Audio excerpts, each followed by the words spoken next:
এইরকম বৃষ্টির দিনে যদি একটু মুচমুচে কিছু জিনিস খাওয়া যায় তাহলে মনটা একটু খুশখুশ হয়ে যায়।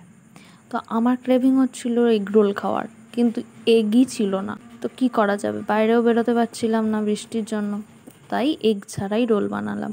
প্রথমে ময়দায় একটু লবণ, একটু চিনি আর একটু তেল দিয়ে ভালো করে ময়দাটা মেখে নিলাম। নিয়ে তারপর রুটিগুলো হালকা করে তাওয়ায় সেঁকে নিলাম।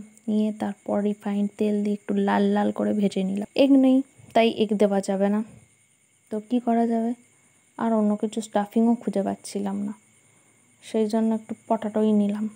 আলুগুলোকে একটু সরু সরু করে কেটে মশলা দিয়ে একটু ভেজে নিলাম। তারপরেই পরোটার মধ্যে আলুগুলোকে লম্বা করে দিয়ে দিলাম, যেমন দোকানের রোলে দেয় সেরমভাবেই দিয়ে দিলাম। অল্প একটু বাদাম ভাজা দিয়ে দিলাম। এবার পেঁয়াজ কুচো, কাঁচা লঙ্কা কুচো, ধনেপাতা কুচো, টমেটো সস আর একটু কাসুন্দি দিয়ে দিলাম।